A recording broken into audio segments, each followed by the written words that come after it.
একসময় মধ্যপ্রাচ্যের মরুভূমির বুকে দাঁড়িয়ে থাকা একটি শহর পৃথিবীকে যেন চ্যালেঞ্জ ছুড়ে দিয়েছিল, অসম্ভব বলে কিছু নেই।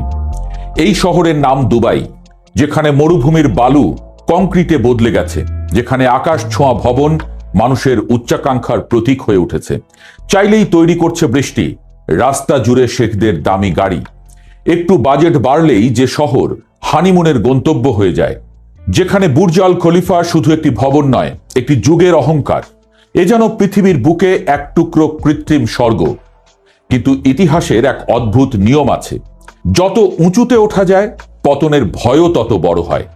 আজ সেই দুবাই, সেই সংযুক্ত আরব আমিরাত কয়েক দশকের মধ্যে সবচেয়ে কঠিন অর্থনৈতিক বাস্তবতার সামনে দাঁড়িয়ে।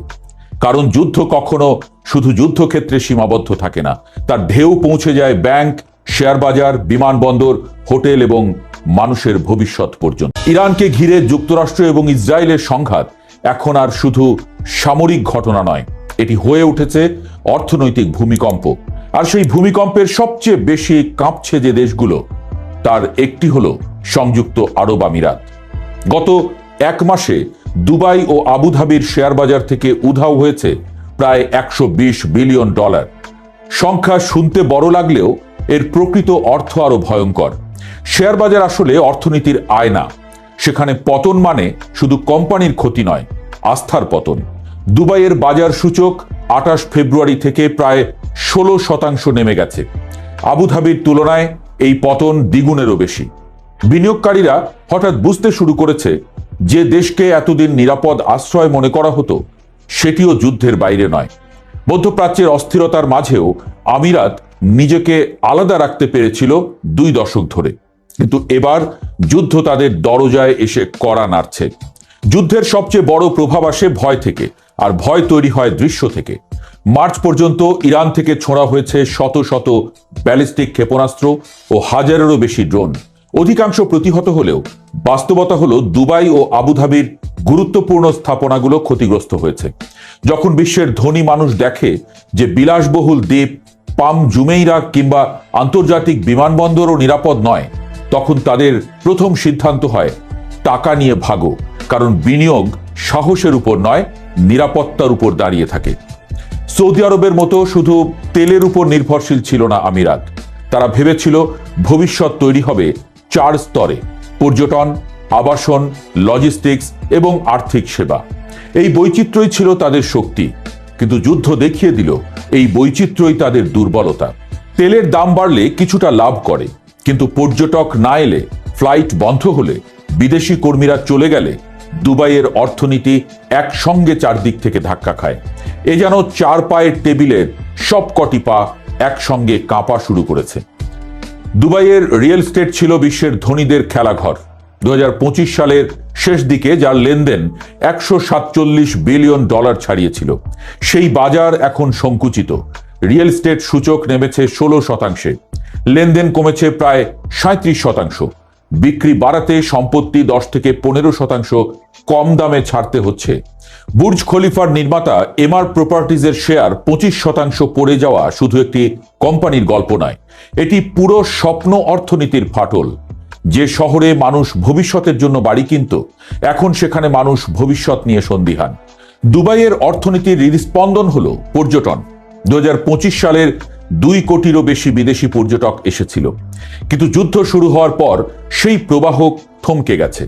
হোটেল বুকিং কমছে, কক্ষ ভাড়া নামছে, বিলাস পণ্যের বাজার স্থবির হচ্ছে। ইউরোপীয় পর্যটকরা, যারা মোট পর্যটকের 20% বেশি, তারা এখন নিরাপদ বিকল্প খুঁজছে। কারণ ছুটির জন্য মানুষ যুদ্ধের ময়দান বেছে নেয় না। দুবাই আন্তর্জাতিক বিমানবন্দর শুধু একটি বিমানবন্দর নয়, এটি বিশ্ব অর্থনীতির সংযোগস্থল। বছরে প্রায় 9,50,00,000 যাত্রী ব্যবহার করত এই বিমানবন্দর। কিন্তু হামলার কারণে একদিনেই বন্ধ হয়ে যায় পুরো কার্যক্রম। বাতিল হয় 3,400-রও বেশি ফ্লাইট। এমিরেটস ও ইতিহাদ এয়ারলাইন্স কার্যক্রম স্থগিত করলে ক্ষতির পরিমাণ কয়েক বিলিয়ন ডলার ছাড়ানোর আশঙ্কা তৈরি হয়। যে শহর আকাশপথে বেঁচে থাকে, তার জন্য বিমান চলাচল বন্ধ হওয়া মানে অক্সিজেন বন্ধ হয়ে যাওয়া। সংকটের সবচেয়ে সূক্ষ্ম সূচক হল ধনীদের আচরণ। খবর এসেছে অনেক ধনী প্রবাসী ব্যক্তিগত বিমানের জন্য $2,50,000 পর্যন্ত খরচ করে দেশ ছাড়ছেন। এই ধনকুবেরগুলো যখন চলে যায়, অর্থনীতি তখন দীর্ঘমেয়াদী সমস্যায় পড়ে। কারণ তারা শুধু তাদের বিনিয়োগ না, ব্যবসা, আস্থা এবং ভবিষ্যৎ নিয়ে যায় সঙ্গে করে। এর উপর যুক্ত হয়েছে যুদ্ধের বিল কে দেবে সেই প্রশ্ন। এখানেই গল্প আসে ভূরাজনীতির বড় প্রশ্ন।